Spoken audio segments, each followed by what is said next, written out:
Barely see you. I can barely see you. Oh, nice. Now we've got a full migration going on here. This is way better than I had planned for. Very nice. Nice. Okay. Anyways, guys, thank you for coming. Happy Sunday. Take it, Jesse. All right. Oh.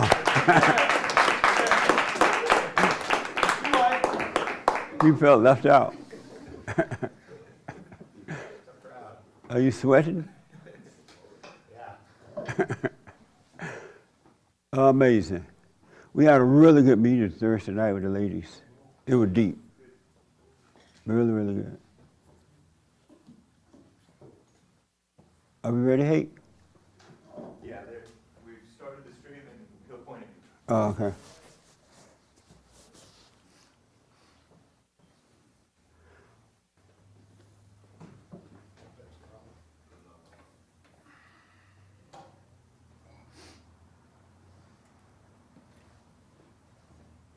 Amazing. Y'all doing well? Mm-hmm. Oh, nice. You ready for a good church? Okay.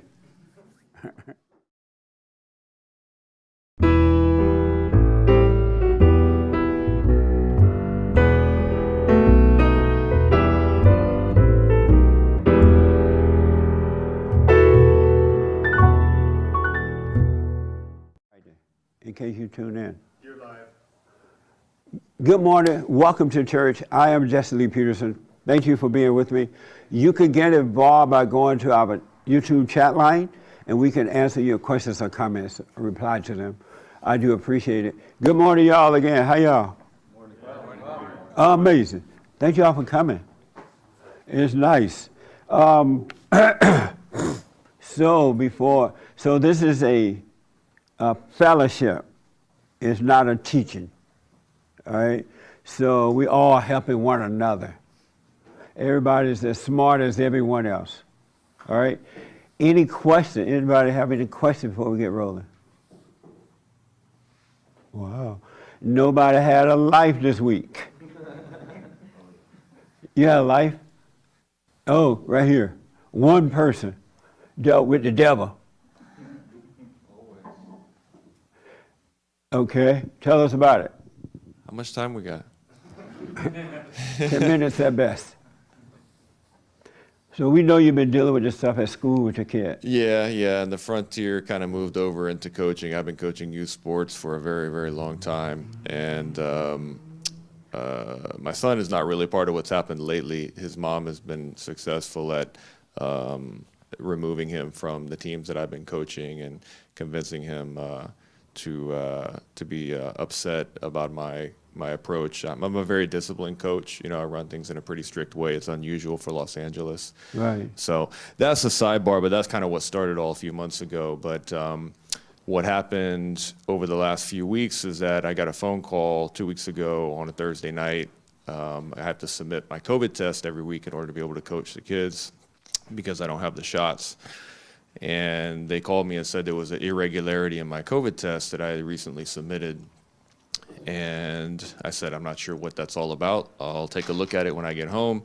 To make a long story short, the next morning at 8 a.m., I got an email from the league. It's a soccer league called AYSO. It's the biggest soccer league in the United States.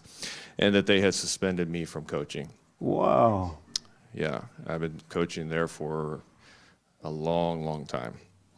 And so the phone call was 3 minutes the night before. They gave me a 3-minute phone call. And the next morning, they sent me the suspension. My assistant coach on the team did not contact me. And within 10 minutes of that email, he sent an email to all of the families that I've been coaching and told them that I had been suspended. The headline, Coach Dragon, that's my last name. Coach Dragon's been suspended indefinitely from coaching. That's amazing. Yeah. And details about my medical information, which is private, and about the fact that the idea that I had been under investigation, which I'm not even aware of. This is a COVID committee within the AYSO soccer so it's been a persecution for a couple of weeks. It's been very difficult. A lot of parents and kids have been really confused about what's been going on. And I've been enduring it. I actually took it as a blessing because as you guys know, there's been a lot going on in my life for the last several months, and this is one case where I knew I had not done anything wrong. So Yeah. it's actually quite easy to endure it in some ways, and to know, Scripture tells us, you are blessed if you endure persecution for righteousness' sake. And I knew that's exactly what it was. I'm not saying it was easy. It was a difficult couple of weeks, but I knew God was involved in it. And then on Friday afternoon, I had been appealing. I appealed the decision to the next higher level within AYSO, and they had been siding with the earlier decision, and I thought that was the direction it was going to be going. And I was pushing them very hard to get all the facts out on the table, because the other people didn't. Like I said, I got a phone call, and then the Right. next morning, boom, it was done. These guys took their time. They were seemingly convinced that I was guilty, but I got an email on Friday afternoon that they had discovered the true facts, and that I had not done anything wrong, and they were going to be overturning the suspension. So praise Oh, God. they for will be. that. Oh, nice. Right on.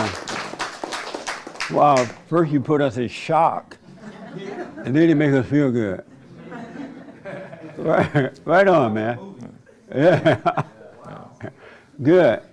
So praise Him.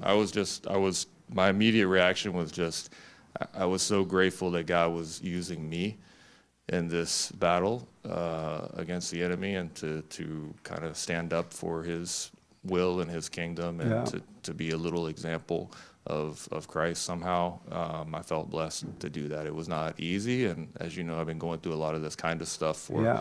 quite a while, but that's what He calls us into if we want to really be a true believer and to grow the kingdom of God here on earth. We have to be willing to do those kind of things, and I Yeah, think as that's we are for sure. as we are willing, He will call us more and more into that kind of life. But you got to be, willing. Absolutely, man. Amazing. Well, congratulations. That's amazing. Yeah. Nice. Anybody else? Oh, you back from the funeral. You went to the funeral. Oh, yeah. Oh, hold on. Hold on 1 minute. Oh, my goodness. Holy cow. So his brother expired, and his brother lived in Canada. Yeah. And at one time he thought he couldn't go because of the Chinese virus and all that. And then because your family don't like one another or something, right? Oh, my goodness. Yeah. Oh. Okay. Yeah, my brother Kyle Gannon Grisbeck died in Vancouver.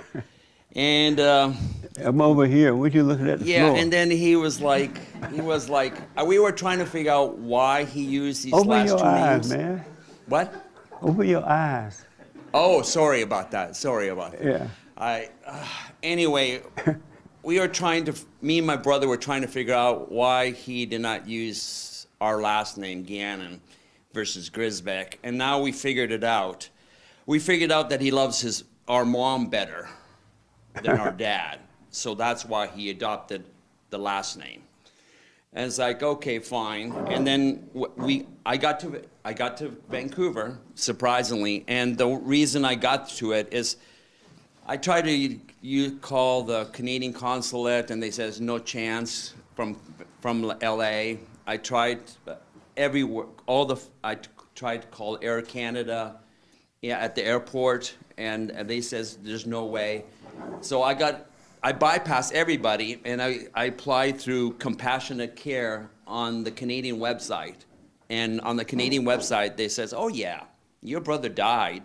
You can come from LA to Vancouver to see his funeral. And I was like, okay, how? I goes, all you gotta do is just get a PCR test and everything. And he goes, what about the vaccine? He goes, no, your brother died. You don't need the vaccine to visit Vancouver, Canada. Nice. And I was like, okay, so I'm happy. Right on. And then big drama. I visited my brother. I visited I guess what you call it, my brother's last known residence in Vancouver, and that was a shocker. He lived in a traumatic brain unit, and I discussed it with my brother, Mike, and he says, oh, did you know why Kyle's here? I goes, I have no idea why Kyle is here. Why is he in a traumatic brain unit? Oh, he goes, apparently in 2018, he was in the downtown east side of Vancouver, sitting on a bench, and somebody hit him with a bat or a crowbar, we don't know, and basically handicapped him. I goes, no, he didn't get blind, he didn't get exactly crippled, but he couldn't walk, and he had to use a walker.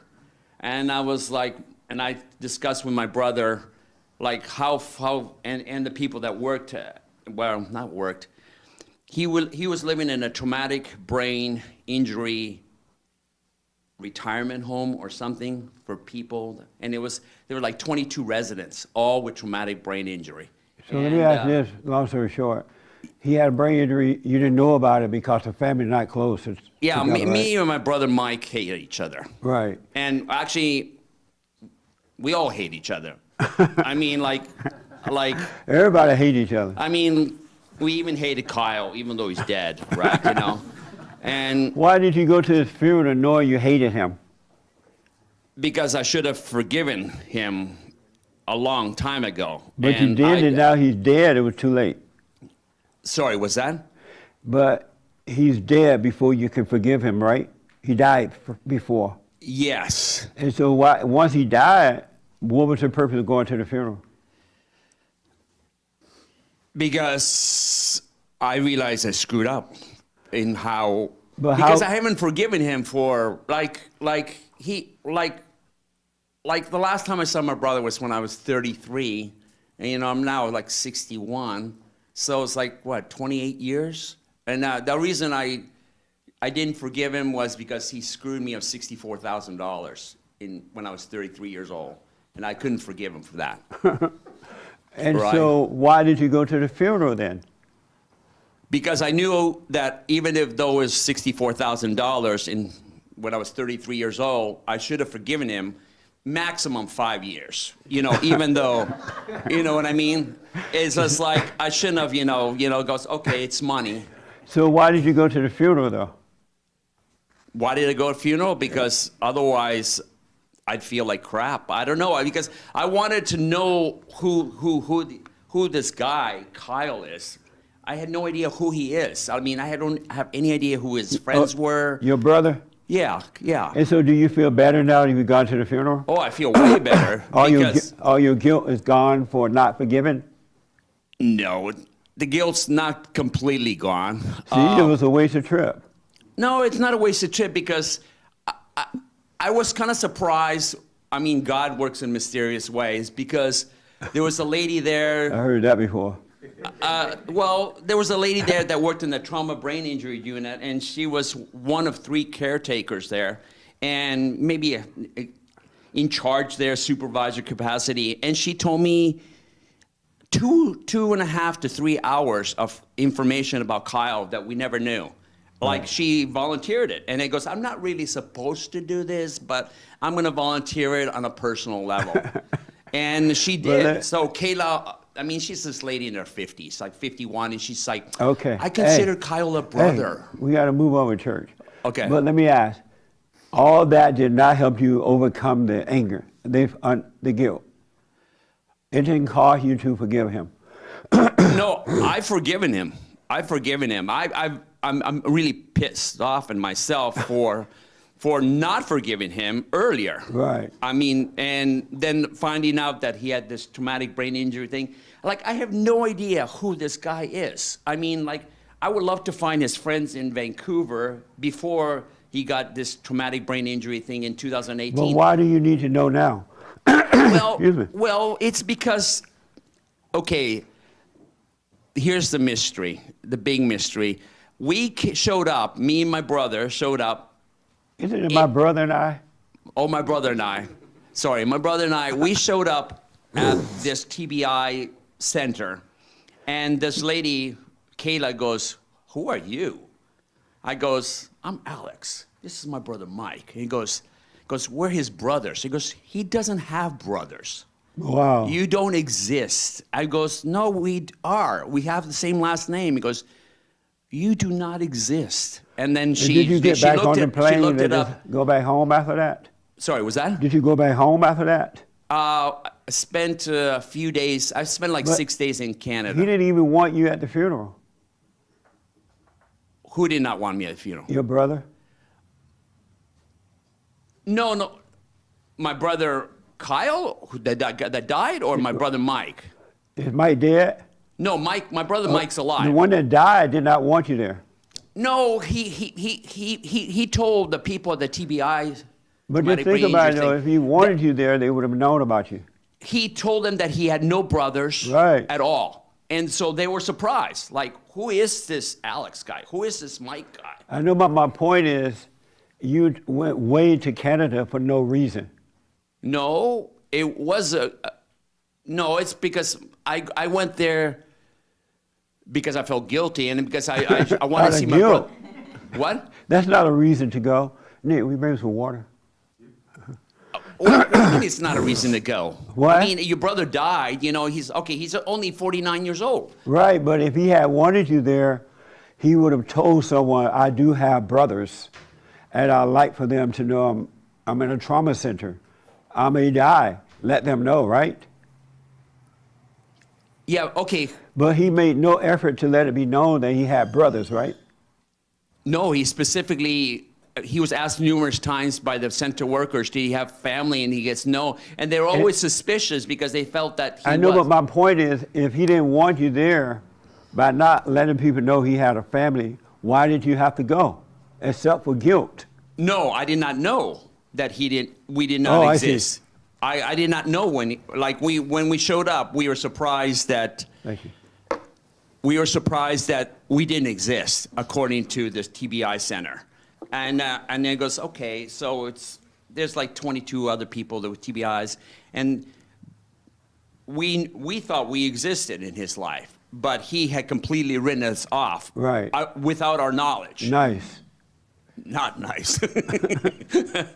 I was like, I mean, I've got some closure out of it. So because of time, all is well now? You're back home? I'm well. I'm back at the job. You still have the guilt? The guilt? I mean, I'm never going to live this down. You're not? I'm never going to live this down. So you're going to live like that for the rest of your life? It's just that it's going to haunt me. Why? Because I screwed up. I can't. But you don't need to live that way the rest of your life, though. No, I know, but you can't. How can you not forgive a family member or your youngest brother for after 5? I mean, you should cap it at maybe 5 years, even if it's financially. You know what I mean? But how do you know how many years you should go first? Well, I think in general, if it's not money, it should be 3 days. And if it involves significant sums like 50,000 or more, then 5 years. And then 5 years or more. I mean, no more than 5 years. But God said to go right away and forgive.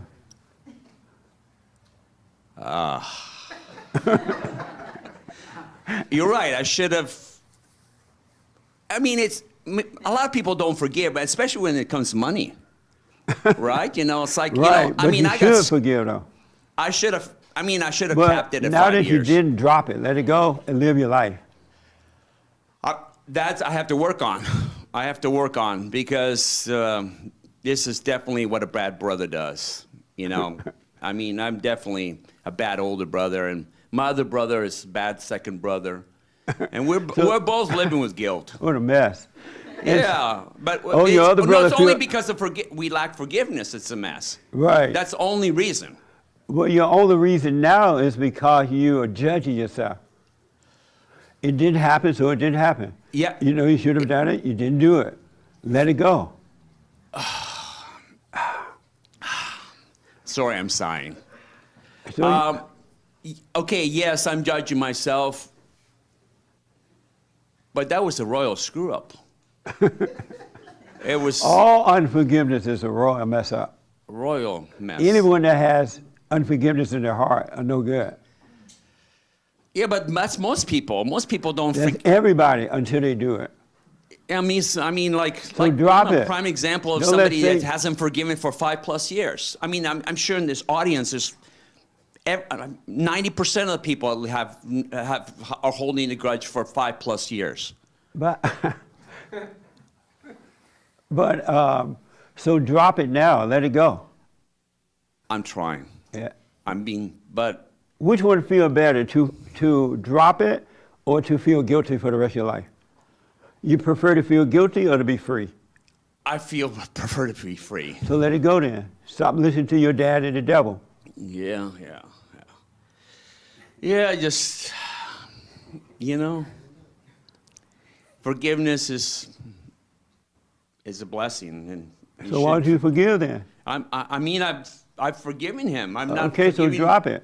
It's hard to not, I've forgiven my brother Kyle, but it's hard to forgive myself, I guess. And why is it hard to forgive yourself? Because I shouldn't have held a grudge for 5+ years. I know, but you did. It's insane. Right. How can you forgive him but not yourself? Because What a hypocrite.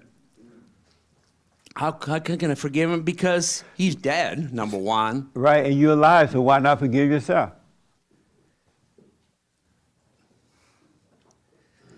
Yeah, but if you do bad actions and you know you did those bad actions, you have to, Let it go. I guess, let it go.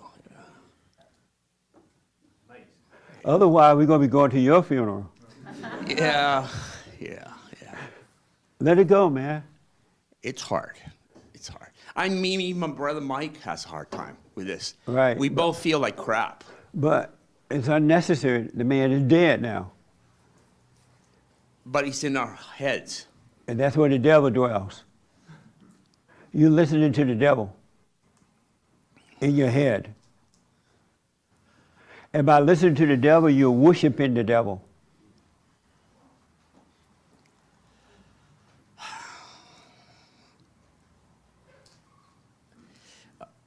But, okay, I guess not forgiving is devilish then. Yeah.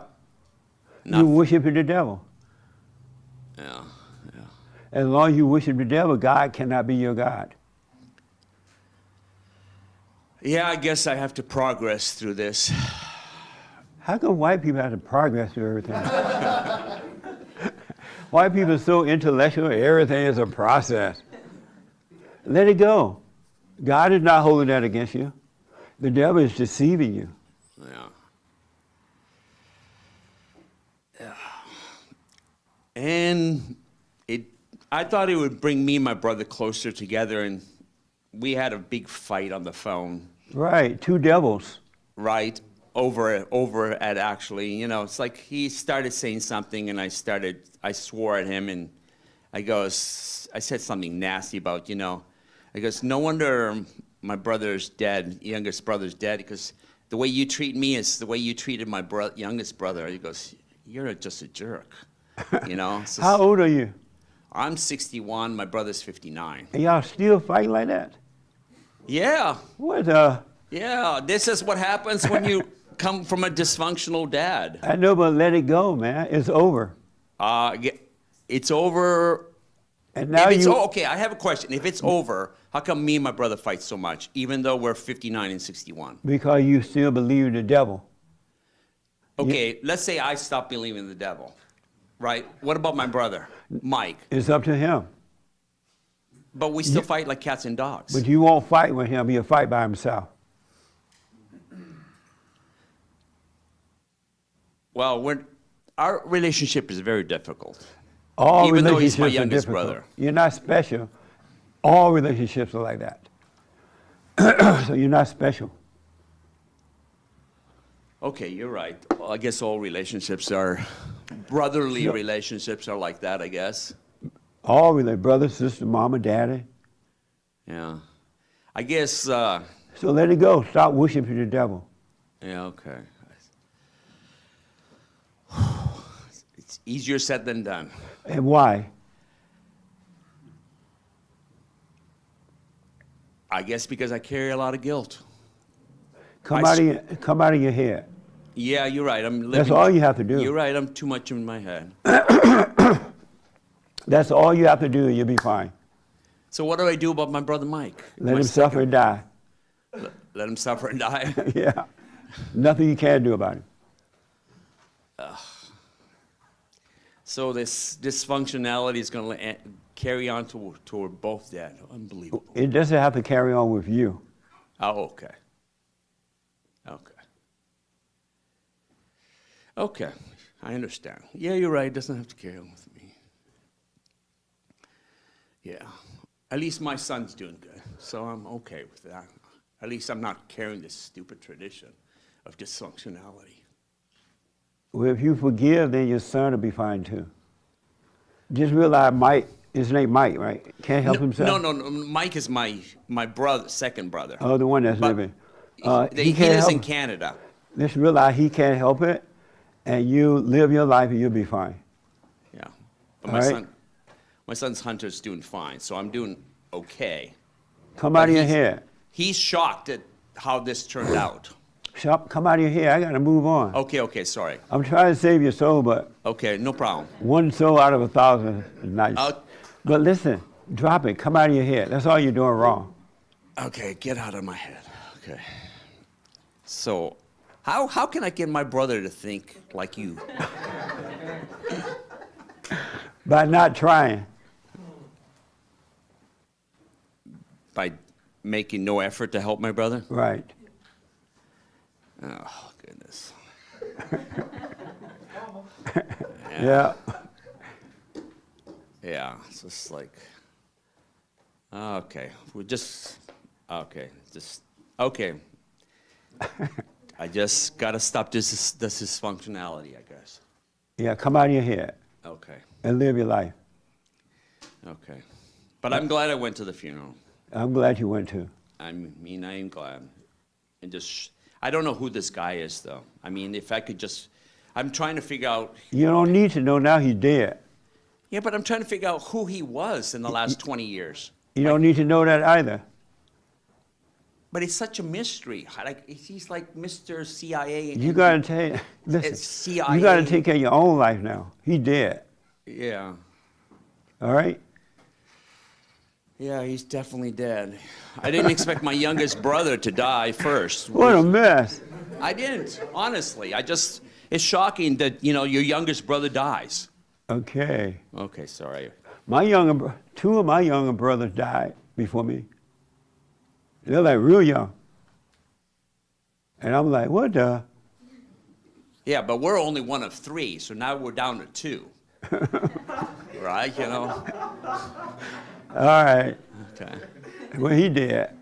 Come out of your head and live your life, all right? Okay. All right, can I move on now? Yeah, please. Are you doing the silent prayer? No, I'm not.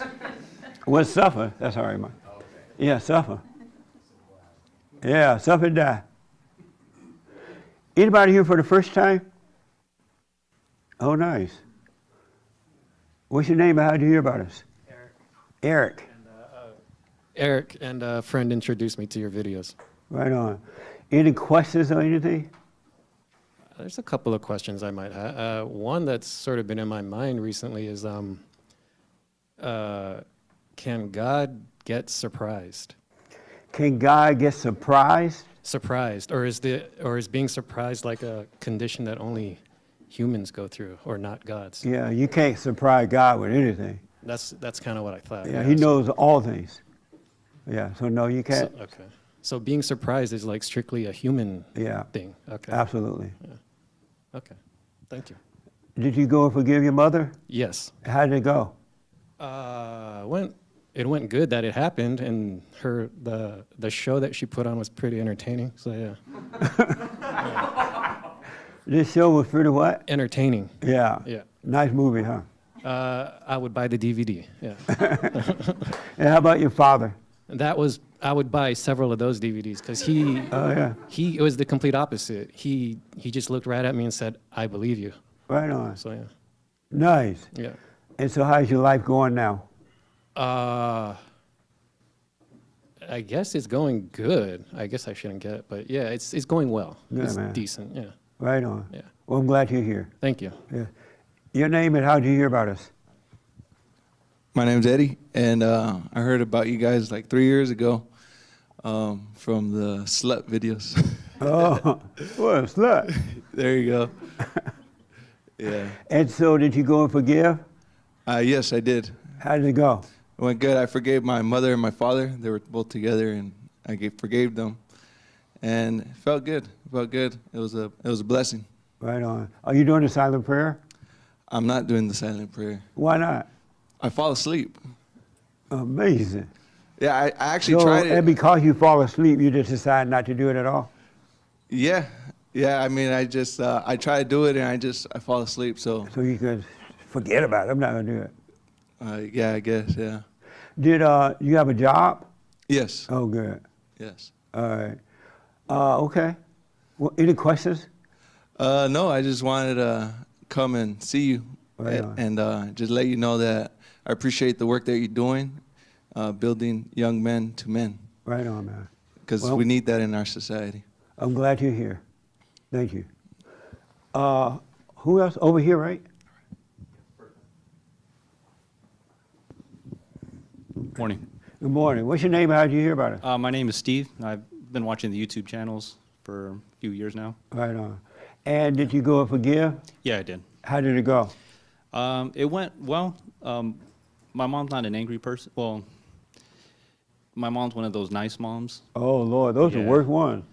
So she, They I don't- seem so nice and they raise so much hell. yeah, and I realized that too. Because sometimes the nice moms can be the worst. Yes, absolutely. Because, yeah. It's more sneaky what they do. Instead, they control you in a non-aggressive way. Yeah, So amazing. And so you forgave your father, you forgave your father and mother, right? I forgave my father as well, yeah. And so how is life going now for you? Life is going well. Oh, yeah? Yeah. Good, man. Are you doing the silent prayer? I do the silent prayer. Stay with it. Yeah. Absolutely. Any questions about anything? Yeah, I have a question about, is it wrong to, like, partake in some of, like, the worldly things, like listening to music and watching movies and stuff like that? Is it wrong? Yeah, do you think that there's anything wrong with it? No, not as long as you're not getting an identity from it. Right. As long as you are not, you're not using it to save you from conflict or anything. Absolutely no. I see. Yeah, that makes sense. Yeah, as long as you're not using it as, like, an escape or something. Right. Yeah. Not like a drug or something. Right. Yeah. That's clear. Good, Okay. man. Nice. Anything else? That's it for now. I'm just here to listen. Okay. Yeah. Well, I'm glad you're here. Thank you. The person next to you, they been here before? This is my son. That's your son? Yeah. Oh, yeah? Yeah. Wow. You look as young as he does. Yeah, I get that all the time. Does he beat you up? That's amazing. Yeah, he's getting stronger. Yeah.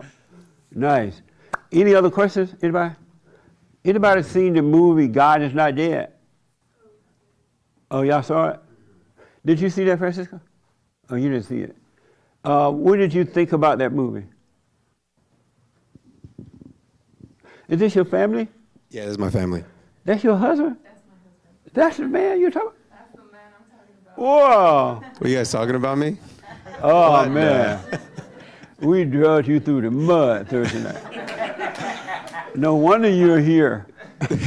No, I'm playing. I just didn't realize the two of you were together. Yeah. Nice. Okay, go ahead. What did you think of the movie? I thought it was a good movie. It definitely hits all the emotions about.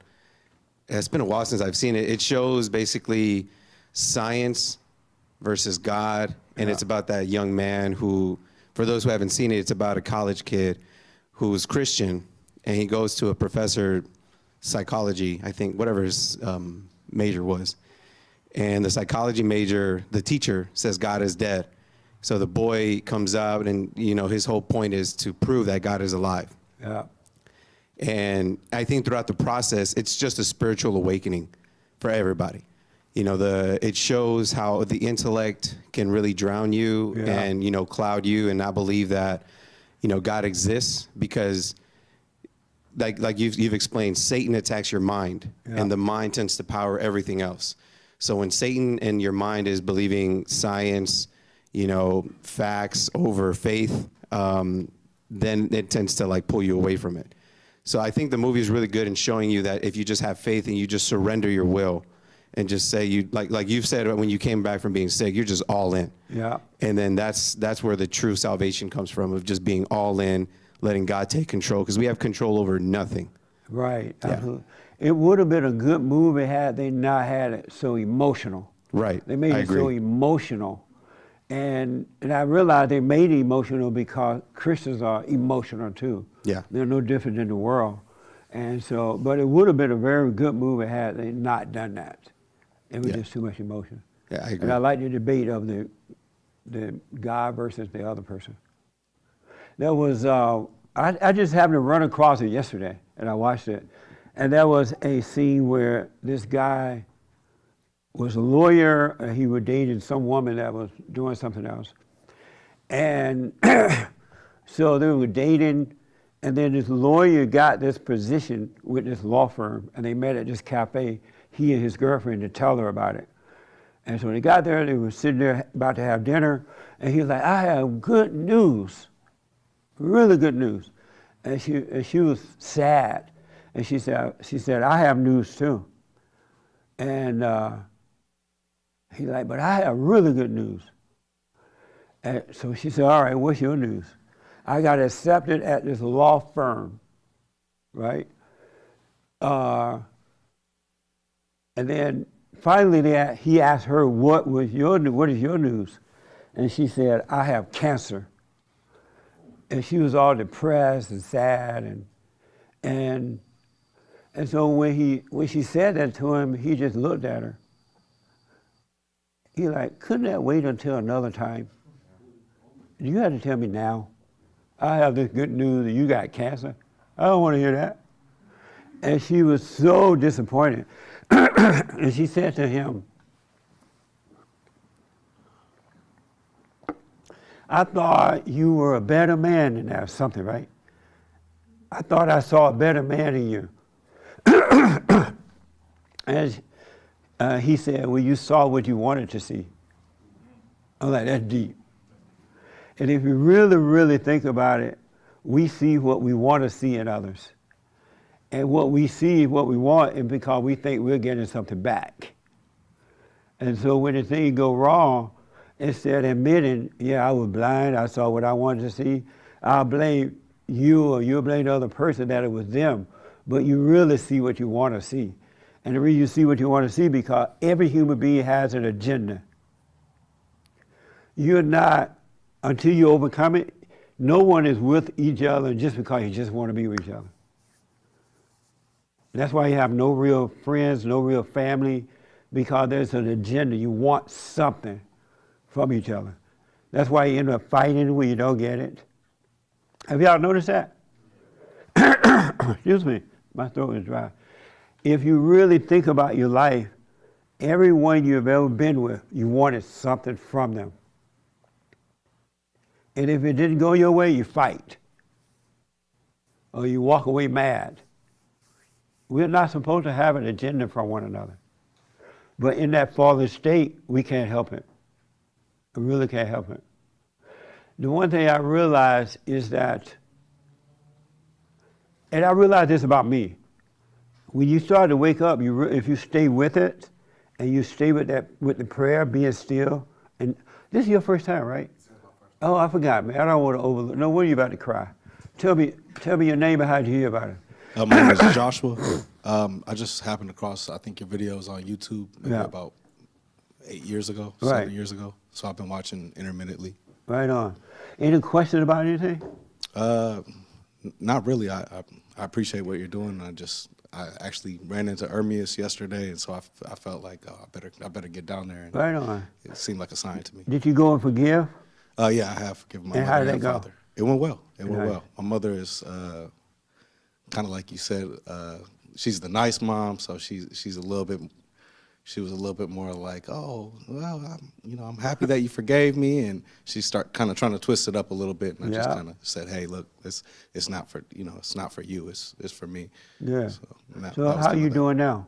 I'm doing well. You forgive your father too? I have, yes. Yeah, man. Yeah. Are you doing the prayer? I do the silent prayer. I do fall asleep sometimes. I work long hours, Right. so I do fall asleep sometimes at night when I'm doing it. But I do it Well, first yeah, thing in make the sure morning you as do well. it. Eventually, that'll go away too. Yes, You sir. stop falling asleep.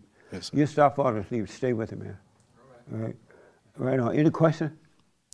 No, not yet. Okay. Not yet. Well, I'm glad you're here, man. If any questions, let me know. I'm excited to be here. The one thing I realized, I have never in my whole life had a problem. Since I popped out of my mama's womb, I've never had a problem. But I spent a lifetime thinking that I did. Ain't that weird? There's not one person on this earth who has a problem. But they live because they believe that they do. All is really well, but because I lived an illusion in my imagination, because when I became angry, I went into the darkness of my imagination, escaped there trying to survive, right? And I started living from there, not realize that I was living in darkness. And the only thing that was happening was hell being built. There was no chance for peace at all. No chance. And I didn't know it. I just didn't know it. I didn't know it. And then when I was a Christian a long time ago, before I woke up, I thought I believed in God and I did not. I did not believe in him. That's why nothing was working. Reading the Bible and just praying is not doing it. Being nice is not doing it. And because I didn't know that I didn't believe in God, I didn't trust him. I would say it, but I really didn't mean it. It sounded good to say it, right? And because I didn't trust him, I didn't know that he would make things really truly work out. He would take over. And he would literally, you know how you believe in the devil, right? And the devil make everything look like it's gonna work, but it doesn't, but you still believe in the devil. Anybody notice you believe in the devil? Everybody believes in the devil. But you don't know it because you don't know you're in the darkness of the devil. You don't know you in your imagination. It's nothing but the devil. It's nothing but evil. There's no good. So you have a lot of trust in it. And then and you try to make one thing work. If that didn't work, you try to make another thing work. And if that didn't work, you try something else. Because the mind is so conflicted, is so screwed up. It doesn't matter what you try to make it work, it never works. No matter what you do. Oh, I think I'll go out and make $1 million today. You make $1 million and you're still unhappy because you're in the imagination. My brother, if I don't forgive my brother, I'm gonna be guilty. I feel guilty for not forgiving him, so I can't live, right? It's coming from the darkness of imagination. It's literally not true at all. It's all lies. And so I didn't know until I realized that I'm gonna be all in. I just want to see what this God thing is all about, right? And I'm just gonna let life happen. I didn't know that he would not let you fall. I didn't know that he would work things out because I had trusted the imagination so much. And I want you to know, you gotta come out of the imagination. It's all lies. Everything about it is an illusion. Everything about it. There's no love in it. There's nothing but hate. There's no way to live a full life in the imagination. No way. Everything it tells you to do will not work. Everything it tells you to do. There's not one thing that the imagination tells you to do and it's going to work. It gives you one thing to do, and as soon as you start doing it, it comes up with something else. And it comes up with something else. You need a better whatever, right? You need to divorce this woman to get another woman. You need to something. It's all lies. It's an illusion. It's not even real. And that's because the imagination is of time. And God is not of time. In him there is no time. It just is all the time. And when you just live that way, especially when you get to know yourself, and you go and forgive and you let go, it's amazing. But you can literally be free right here. You really don't have to take any thought about anything. Not what you're going to wear, where you're going to live, how much money you need, how much money you have or don't have. Taking thought about money is evil. Because when you really think about it, you never have enough. Oh, I need to make more money. Oh, I need this, I need that. It's just a setup. God will provide that too. He really will. Satan have you confused about it because he wants you to get a life from it. He wants it to be important to you, whereas God doesn't want it to be important to you at all. There's not one thing on this earth or one person on this earth that God would want you to make important to you. And yeah, everybody's so important to one another.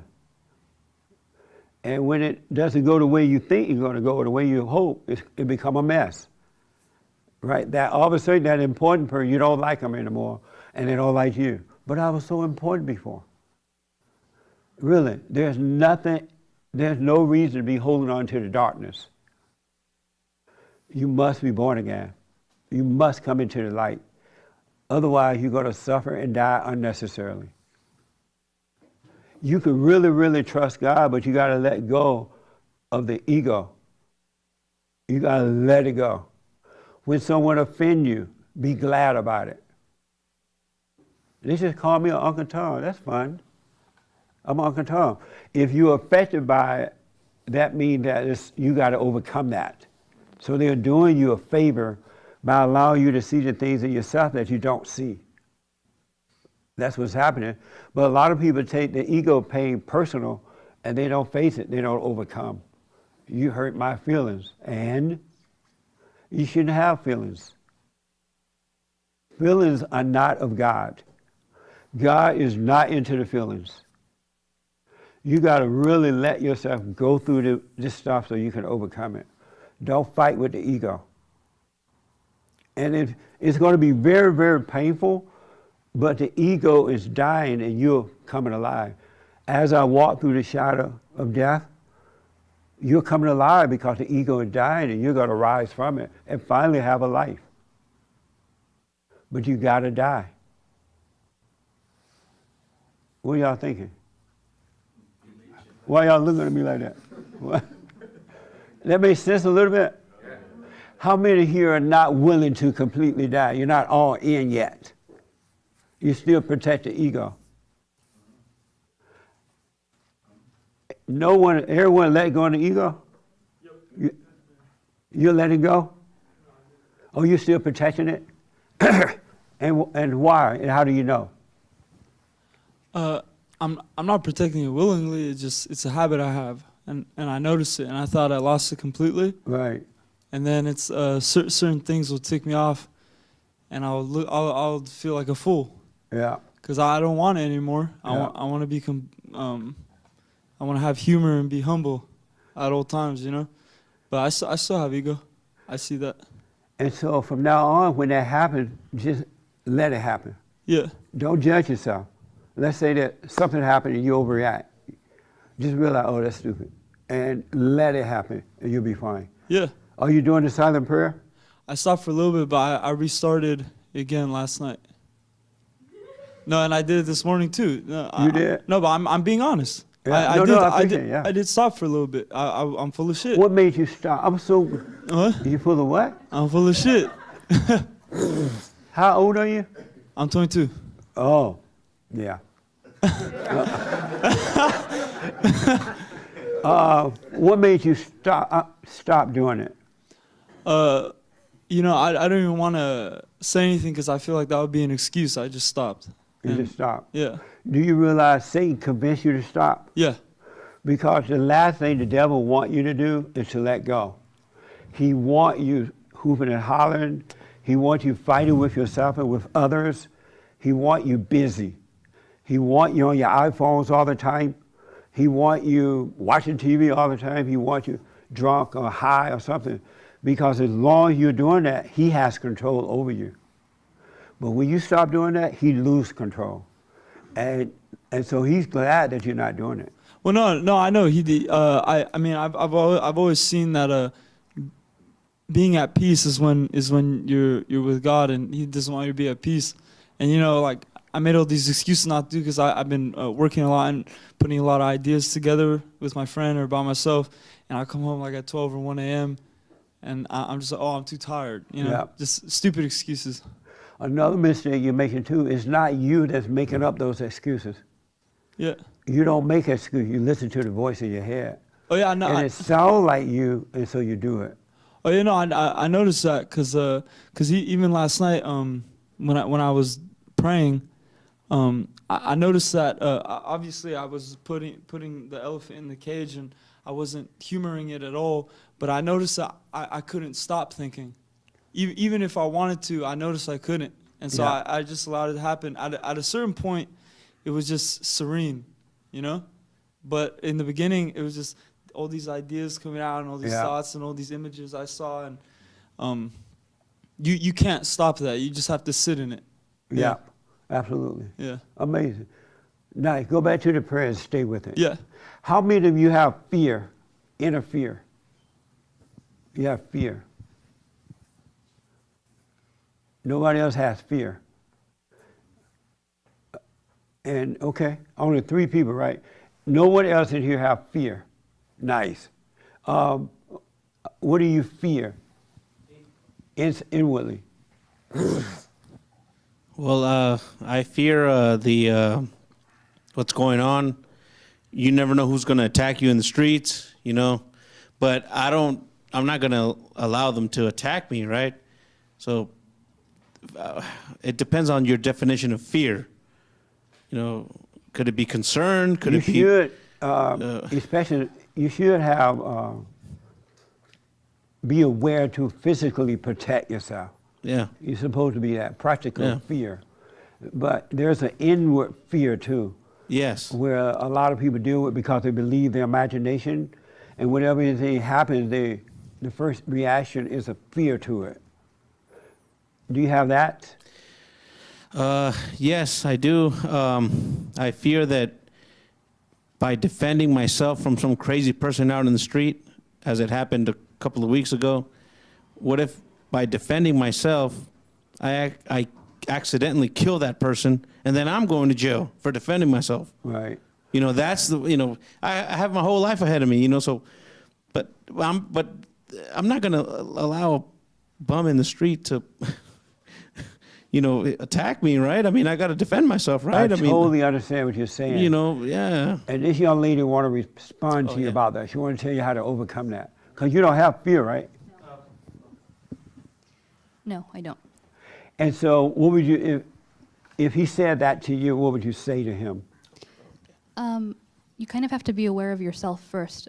Be aware that if you do have some sort of internal conflict, that it's something that you have to see for yourself. And if you're thinking that you might hurt a person, if you're making up these scenarios in your head that don't exist, you're only creating these thoughts that will confuse you more, that will take you out of the present moment, and then maybe something will happen because you're not paying attention to yourself. So pay attention. She's absolutely right. Like you said, what if I have to defend myself and I kill that person? Mm-hmm. Now I'm in jail. I don't want to live like that. You're listening to the devil because you're living a future that doesn't exist. And so if you don't overcome that, you're going to get killed because you're going to be afraid to defend yourself, thinking about what's going to happen if you defend yourself. But if you just live in the present with God, you would do what you have to do and let the next moment take care of itself. You don't know what's going to happen in the future. Yeah. And so you're living in illusions. That's what I was saying. We don't have problems. We just have illusions. Everybody that live in their head, and all people do until they overcome it, they're living a lie, they're living an illusion, and they're living in the past or the future, and it's messing you up. It's keeping you down. Yeah. And Christ came that we may not live in the past or the future. We should live now.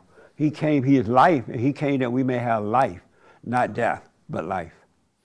Yeah, but in the moment when someone attacks you, and if you happen to have I work in landscaping, if you have a tool that could be used to cut a branch or something, you could use it to cut someone's head off, you know? And then But someone comes at you with a weapon. All that, though. Why are you into that? No, because it happened to me, you know. I cut had a somebody's head trimmer. off? You cut a head off? No, I didn't, but it could have been used to cut someone's head off, you know. But it didn't, though. It didn't, no, because I didn't, yeah. So it didn't, so be done with it. Well, yeah, but Don't do the if thinking about it. yeah. I mean, at the moment, you have to defend yourself, because there's a lot of these crazy people that I know. pull out knives and stuff. Hey, if you have something on you, you got to pull it out too, right? I mean, at the moment, right? I mean, Right, it's but not your intention. It's, I know, but it's your you're doing- instinct to but defend wait yourself. until that moment comes. Like the young lady was saying, be present in this moment and let the moment happen, and you'll be able to see and do the right thing. Well, at that moment, I saw what was necessary to pull that guy, But to you push still, that guy. you're still tripping about it, though. Well, yeah, but yeah, Do you see that? yeah. It has you thinking about what if. What if, what if, what if. Don't do the what ifs. Have a wait and see. Well, yeah, but you know what's going on right now. You don't never know who's going to pull a knife on you and, or do something to you. You got to. But if you live in the present, you'll be ready. Well, in that presence, when they pull that out, I mean, hey, you got to pull out whatever you have, right? I mean, to. But you're missing the point, I think. Is he missing the point? Right here in the black and white. She want to help you get the point. I think you just have to stay in the moment and not think of scenarios that haven't happened yet because they don't exist. It is so amazing to live in the presence of God. Really. You're not going to be feeling anything. You're not going to have any worries. It's like amazing to live in the present outside of the darkness, but to live in the light. To live in the light. Y'all understand this? It really is. So you got to come out of the darkness of your imagination. Yes. I just wanted to add on to that. I've been thinking about this for the last week, and it's very interesting that we're talking about this right now.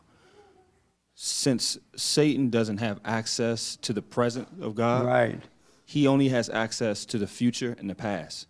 So if you notice that you're thinking about the past or you're dreading the future, you are in hell, literally. Yes. And you have to get yourself in the present because you're worshiping Satan if you're thinking in the past or the future. Absolutely. And you have to sit with yourself and understand yourself and recognize if you're doing that or not. And I want you to know you can't make yourself be that way. You cannot make yourself live in the present. It's a spiritual thing, and only God can cause it to happen, and he causes it to happen for those who are truly seeking him. If you're true, he will cause it to happen, because if you seek, you will find. But you got to get on that path and stay there, no matter what. Let everybody else go crazy, you stay on the path, and it will happen. It really will. Yes, sir.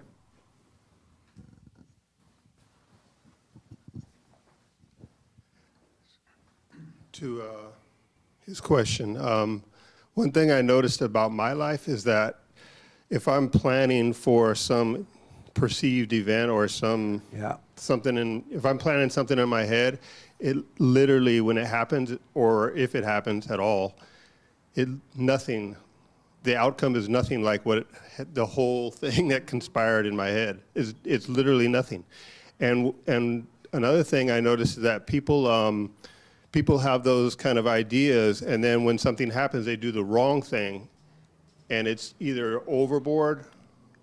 Maybe they do kill someone and they shouldn't have, or they get killed themselves, or it's just not right. Something about the way they do it actually puts themselves in more harm.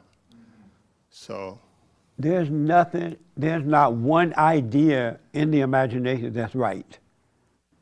Not one idea is not right. It's never right. You have never made a decision in your whole life. All your decisions came from darkness. All of them. That's why you decide to go to Howard University. You get there, you don't like it there. You know what I'm saying? Because all ideas coming from the devil. And so when you walk in the light, all ideas will come from God. You don't have to worry about ideas or plans or anything. He will do what the devil is doing for you, except it'll be done in the light. It'll be done of love and work. So you gotta let all of your ideas go. Now there's a thing, you may want meatloaf for dinner tonight. That's a practical plan. What do I want for dinner? I want meatloaf. They don't make meatloaf anymore, right? I've had meatloaf in so long. I think I'll go get some meatloaf. But practical ideas are fine. There's no other reason to be thinking that you're coming up with ideas and with plans. You gotta let them all go. Anybody disagree with that? Oh, good. Let me go to the disagreeer.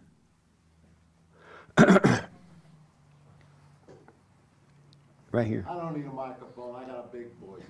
No, we need it. Thank you.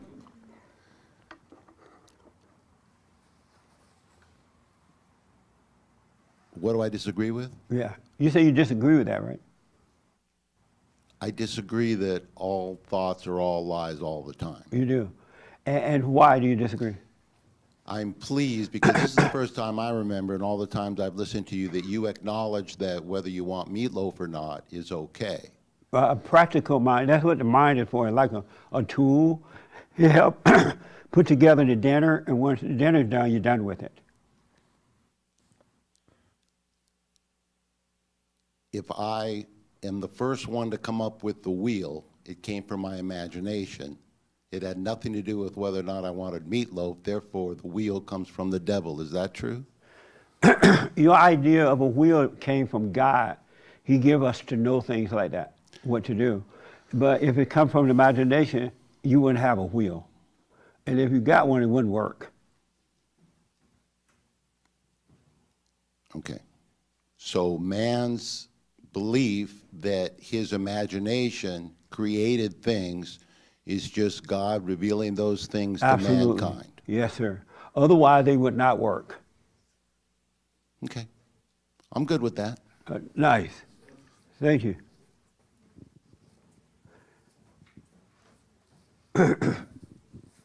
Right here, yeah.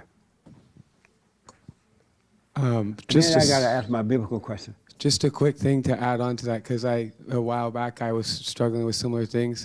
From what I understand is, the need for your wheel in your scenario, your mind is it's a practical use, right? Your hunger tells you, I need to eat, I want meatloaf, done and done. Yeah. I need to roll this thing, whatever that might be, but it comes from a practical space. And that helped me to differentiate the idea of, oh, this all thoughts, all lies must be wrong. It must be wrong. I know better. And then I was able to let that go.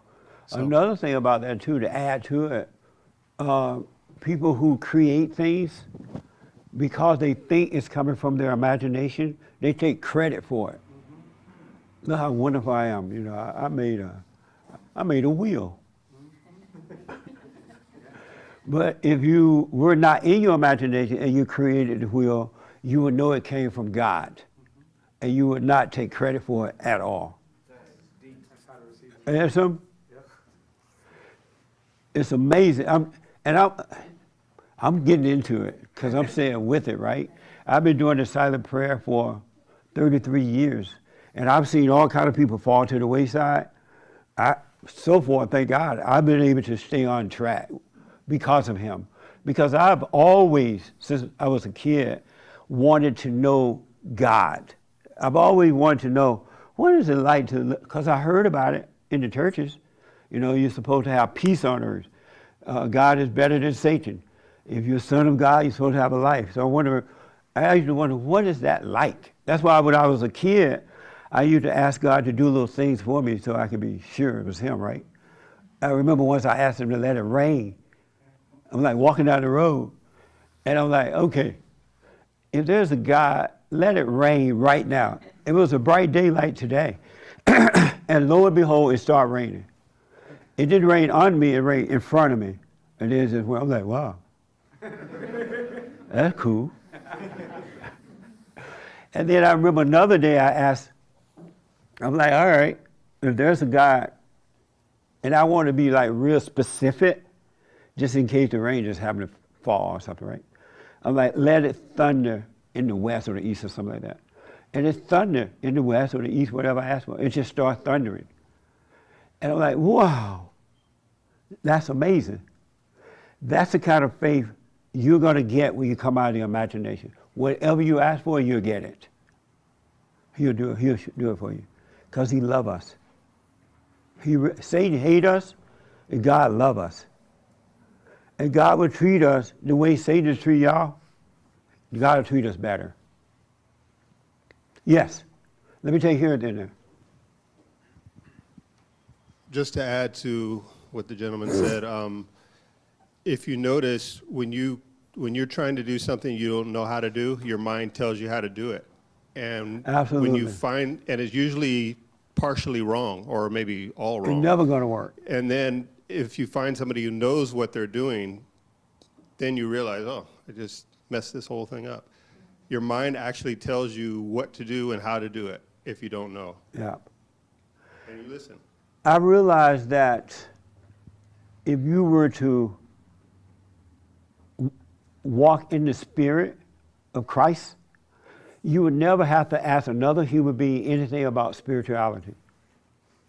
You would never have to ask. If you read the Bible, so I started reading the Bible again a little bit, and I'm reading through the New Testament. If you pay attention to Christ, Christ never asked a human being about spirituality. He didn't ask anyone. If he wanted to know the Father's will, he would go pray and know the Father's will. But he never asked anyone for anything. Anyone ever paid that attention to that in the Bible? You don't ever hear that Christ went and talked to the bishop. You know what I mean? Christ never went and taught, let's have a fellowship so I can find out what the pastor have to say.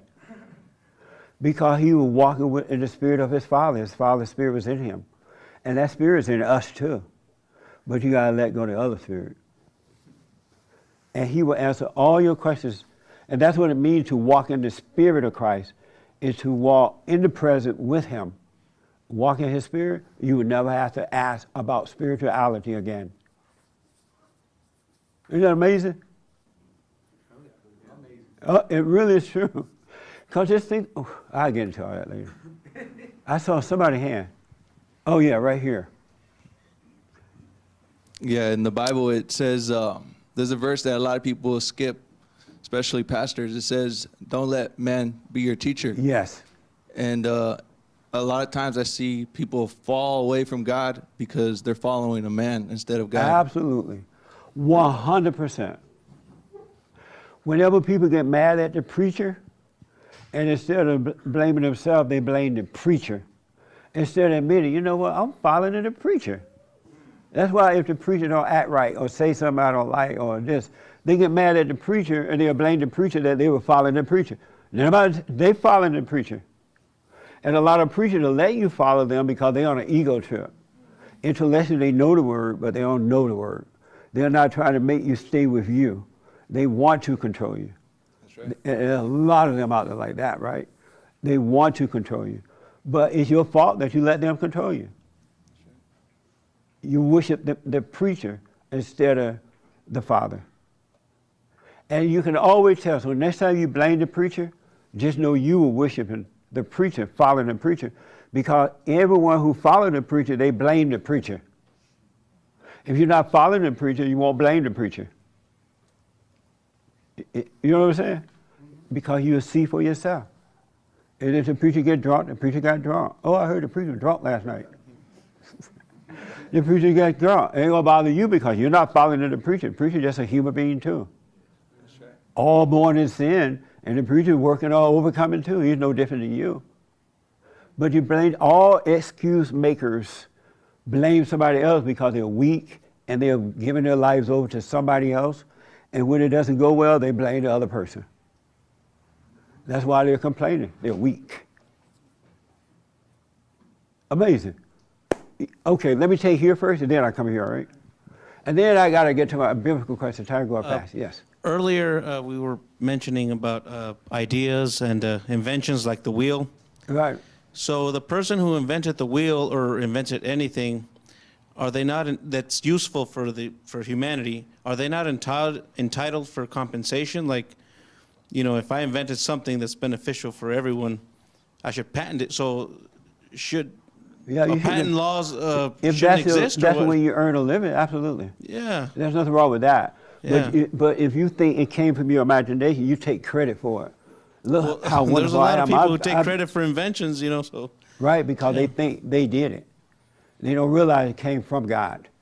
They're Yeah. taking credit for it. Yeah, it's like my mom used to say, thank God for everything, whatever medicine that comes out, thank God for it. Yeah. God, it's always God, yeah. Right on. That's true, yeah. Nice. All right. Yes, sir. Oh, no, go ahead. Touching on that spirituality question, it's like you can't really, we got to be really insecure to believe or think that someone knows you better than you know yourself. Yes. Again, when you overcome the ego and everything that comes with it, you completely understand that your compass is the Father, and you're just kind of going through life and just let everything, happen when it happens, and then Absolutely. just deal with it at that present moment. 100%. Again, adding to like what he, him talking about his, thinking about people, assaulting him or whatever. You're not there, so you can't even adapt to that. Once you're there, you have another thing to adapt to at that present moment. So it's just continuously being in the presence of Absolutely. God. Stay in the present. Only. Really.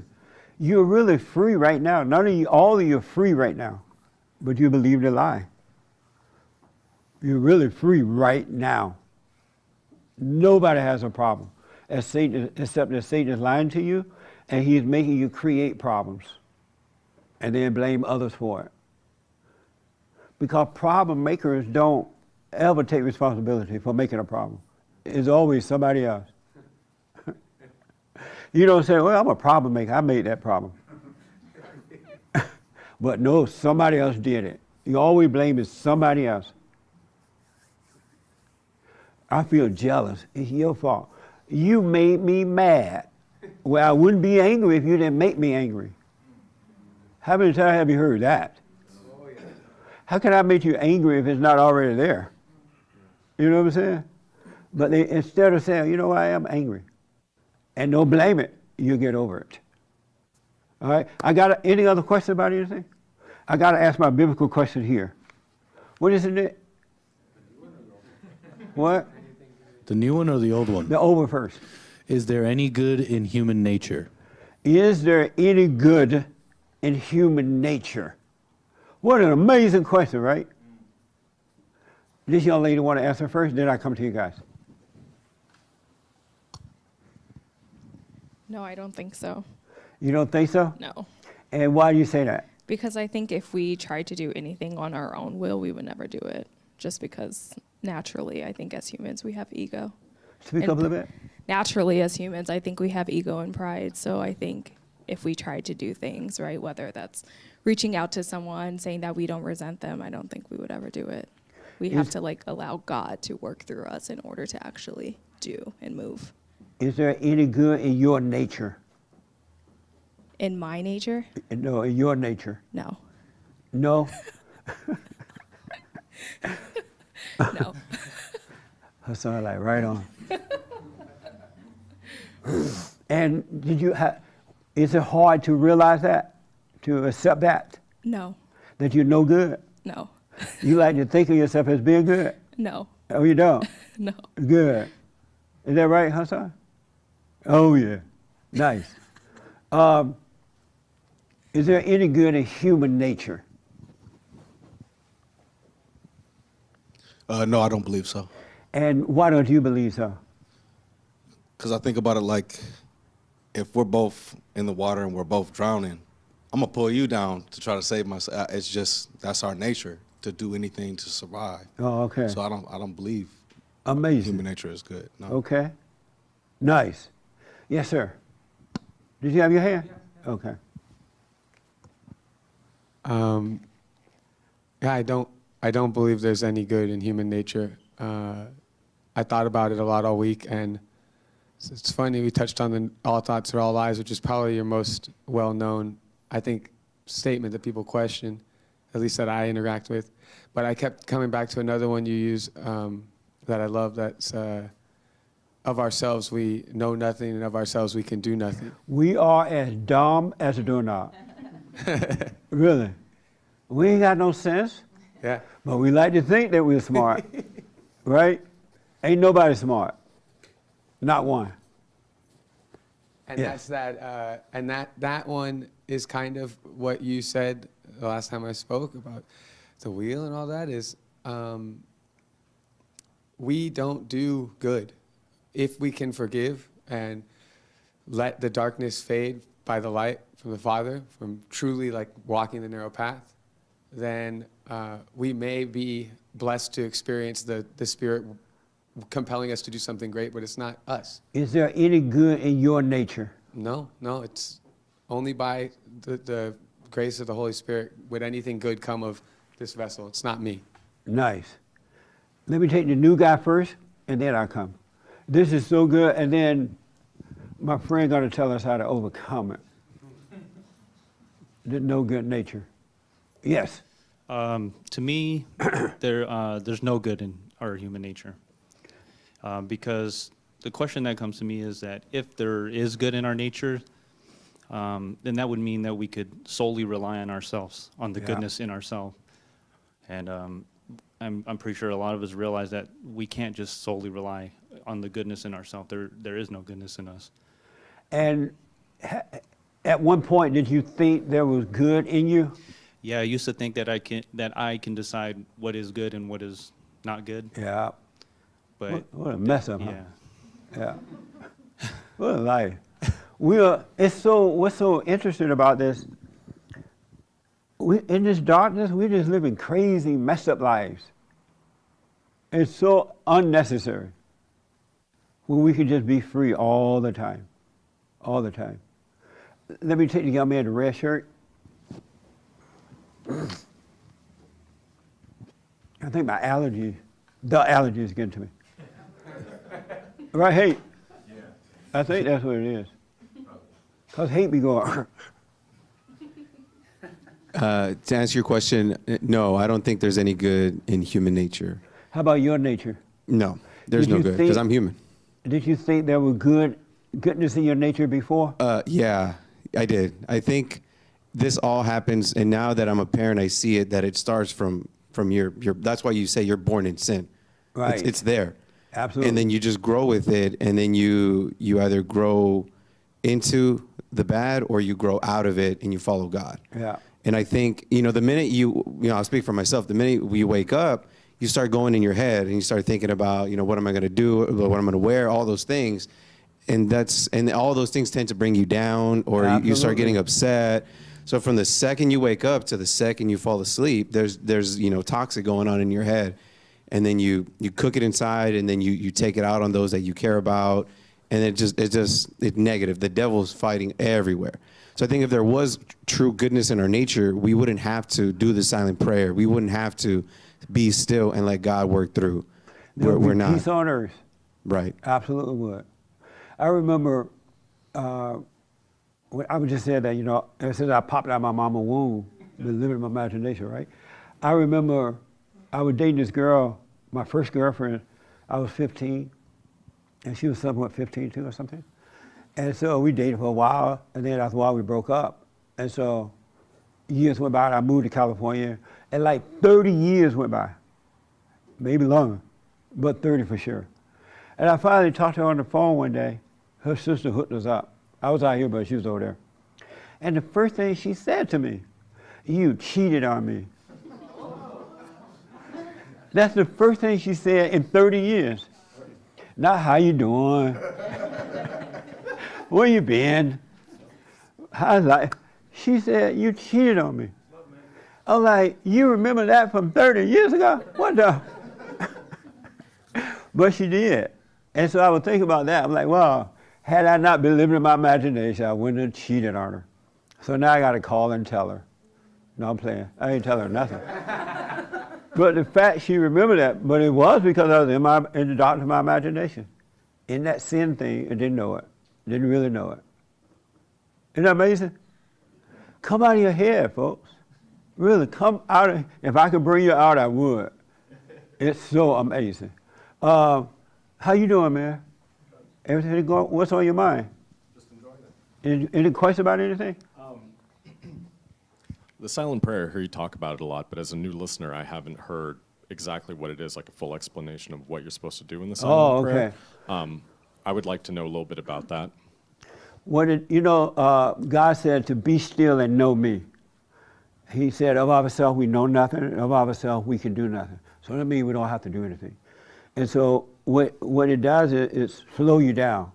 It stops you from begging and whining about things, praying about things you have no idea about. It causes you to give up and let go so God can bring you out of the darkness of your thoughts, out of the imagination, and cause you to walk in the light with Him. Like a meditation? Well, it's an observation, because we are one with our thoughts until we overcome that, and so we believe in all lies all the time. So what He would do is bring you out of the dark. This is your thought. These are your thoughts. This is you. He'll bring you out of there, and the light will shine on the not you, so that you can stop identifying with it, and the light will destroy the darkness. And after a while, it won't be an issue in your life at all. You'll just walk in perfect peace with all things. Another question, going back to what we were talking about. And it's not meditation. You don't want to hold on to anything. Okay. Don't hold on to a thought. Don't suppress it. Don't try to control it. Don't do anything but watch it. You're the watcher. God created us, breathed life in us, and we became a living being. And all we have to do is watch and live. Okay. Practical thoughts versus devil thoughts.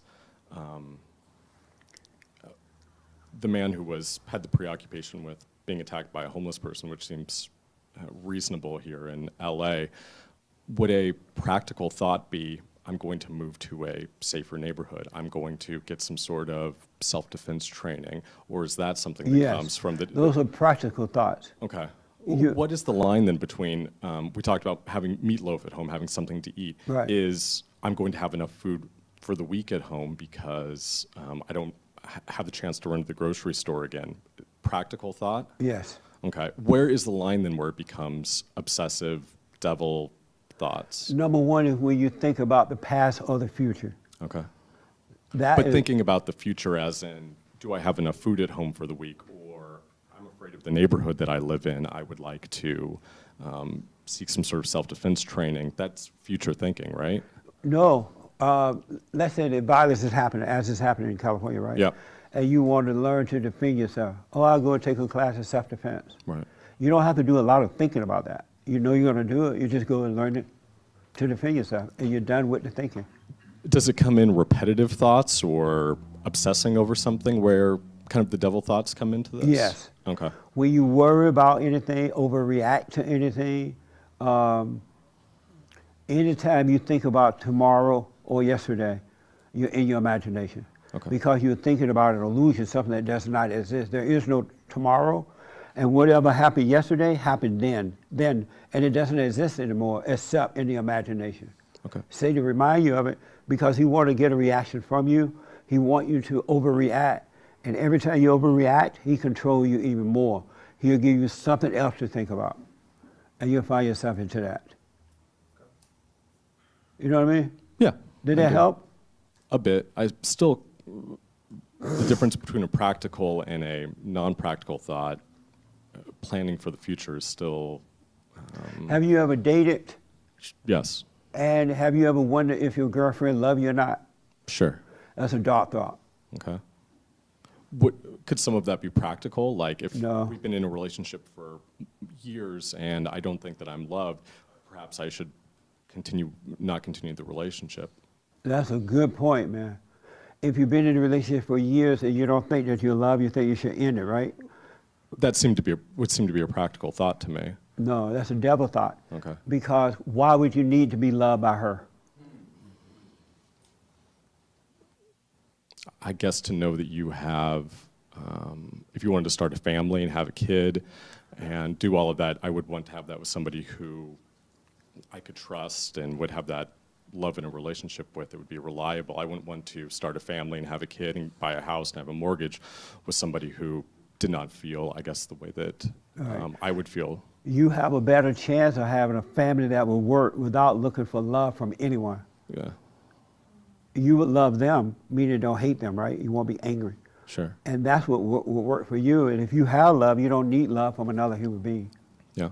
And you would see, because you walk in the light, you would see the kind of woman you're getting with before you even start a family.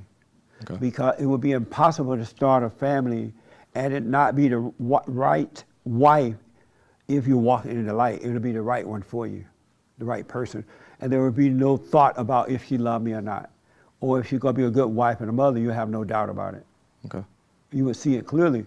But if you're in your imagination, you're trying to pick the right one, you're trying to prove that she loves you or you love her, you're trying to prove this and that, and it all go wrong. You end up marrying still the wrong person, and it'll be nothing but hell. Makes sense. Yeah. So that's a good example as well. Okay. Do you look for love from women? No, You've probably not. Have you ever done that? I guess it's furthered a relationship before. If I felt like I was receiving love and giving it in return, that would seem to be the sign of a healthy relationship and make something that I would pursue more than something where I felt like it wasn't reciprocated and given by me. Speak up a little bit. If I was in some sort of a relationship where I didn't feel like I was getting or giving love, that would probably change my feelings on pursuing the relationship. Yeah, yeah. Real love doesn't need to be loved back. Like God give us love, right? God in Christ, Christ in man, man over woman, woman over children. And so the love is just passed on. So if you have real love, you don't need it back from anybody or anything, not even your kids. Because you're given the love, you already have love, it's not missing. And then the wife will pass it on to the children and so on and so on. And you will too to the children. So you don't need it back. Anybody that's looking for love back is in darkness. They're on an ego trip. If you don't love me, I ain't gonna love you. You know what I mean? Yeah, so it's all ego. Okay. That make sense? Yes. Right on. Thank you. You're welcome, man. Jesse, your hand up. You did, but... And then here. Thanks. And I just to add, I was a beta male too. And I used to want some love. You ain't love me, I ain't gonna love you. You crazy, right? But I don't care now about love from anybody. Really, and that's what happened in the light because you have love. And if you have love, you don't need to try to get love. You're just giving it. It's just flowing through you. All right? Yes. I think of the practical thoughts, just to add to what you said, as the things that you see. Like, for instance, if someone mentioned a rough neighborhood, maybe you need to take some self-defense classes, right? So you realize, okay, this is a rough neighborhood. That's like it's Right. revealed to you. You can see that, right? So Yeah. the next thing is to do that. Everybody. I remember once I got really fat, and I saw in the mirror I was fat. That's all I needed to see. I took the practical moves and I went to the gym. You know what I'm saying? I didn't need to think about being fat anymore. I was convinced. You know, so I did what I need to do to get it off. All right? Whoever said that. Yeah. God, a lot of hands. Yes, sir. And then I got to say this, and we got to end. Look at the timer. It's already gone. Oh, nice. I got a quick question. I want to answer the biblical question also. Okay. But speaking on love, that was a question I was actually thinking about asking, but I forgot. So what is love in your definition? It's not hating. We don't have anger, you have perfect love. Oh, okay. So not hating. Right. Okay. And I'd like to answer the biblical question. Okay, let me do it. I ain't put it out there yet, boy. I ain't put it, no. The biblical question is there any good in human nature? My answer will be no, and because there's really two people in us. We have the body and we have the spirit, which is actually not us, it's the Spirit of God. And our body are like we're like animals. Yeah. And the spirit is what guides us. And the average person listens to their body and doesn't listen to their spirit, doesn't listen to God. So in human nature, our human nature wants selfishness. It wants to apply to our ego. It's pride. It's angry. Yeah. It can't forgive. But our spiritual nature, if we listen to it, it could forgive. It could be humble, and it could love. Right on. By forgiving. It's like men try to get love for women. Women ain't got no love. And the men go nuts when they can't get it. And then they look for another woman because they try to get some love. They don't have it, they receive it. So stop it. So because of time, I got to go here.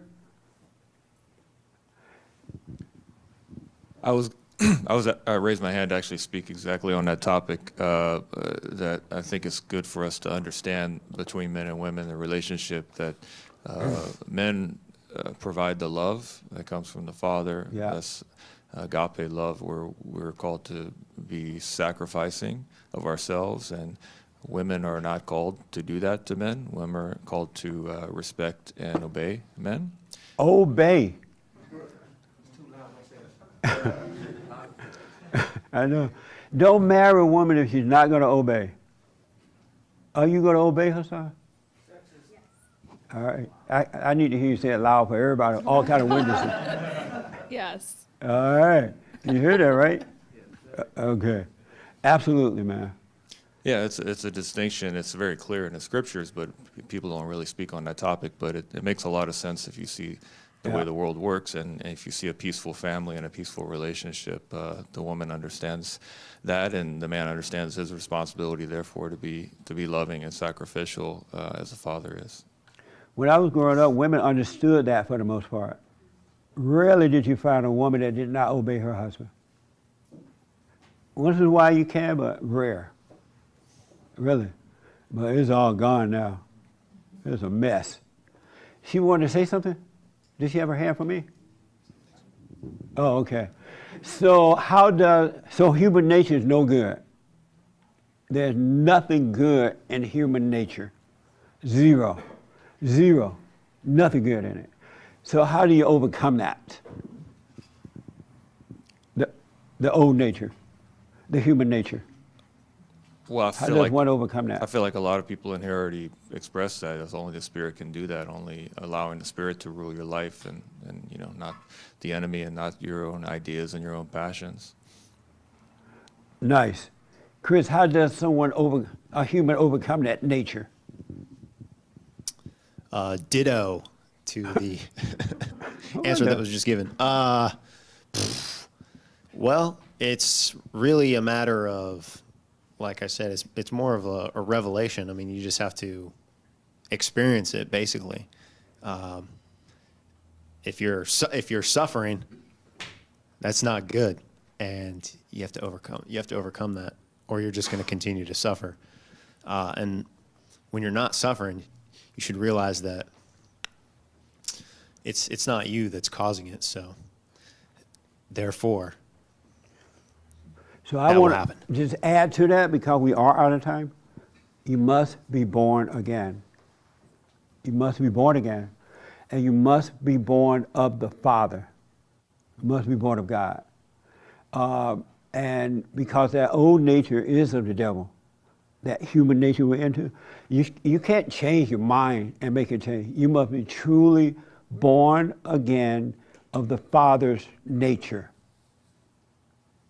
And the way that has to happen is you got to seek the Father, you must go forgive, so He can draw you in, and He would destroy that ego, that old human nature, which is the ego, which is the nature of the devil. That must be destroyed. And only the light of God can do that. And it ain't easy. I'm going to tell you right now, it ain't easy.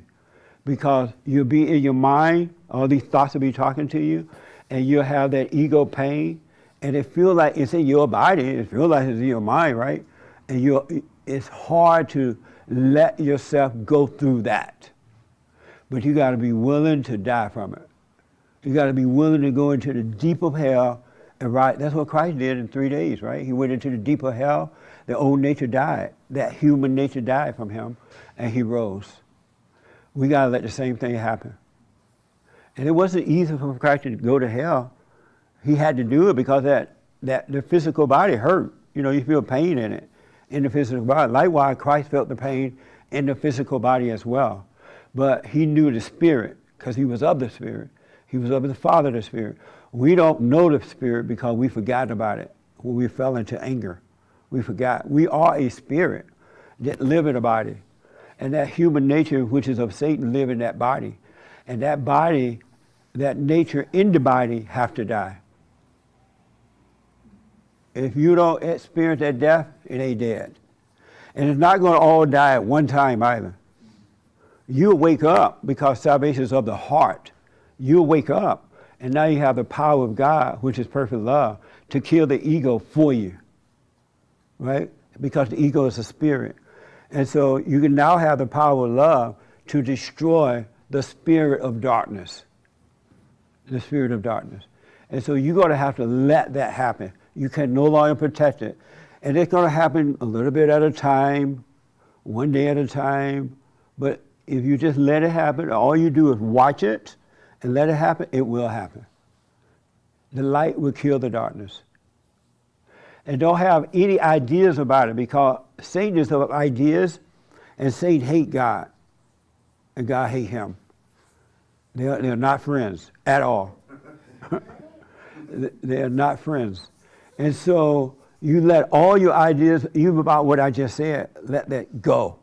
Let it go in one ear and out the other, and just let the spirit of the ego die. And you'll discover why it is dying. It'll be made clear. But the ego must die. So stop protecting the ego. Stop thinking that you're wonderful. Stop thinking that you're creative. Stop thinking that you're smart. Stop thinking that people love you, you love them. Stop thinking, just all that stuff. Even with the Bible, don't hold on to the Bible, because the ideas about the Bible will prevent the ego from being destroyed. No ideas. Ideas goes against God.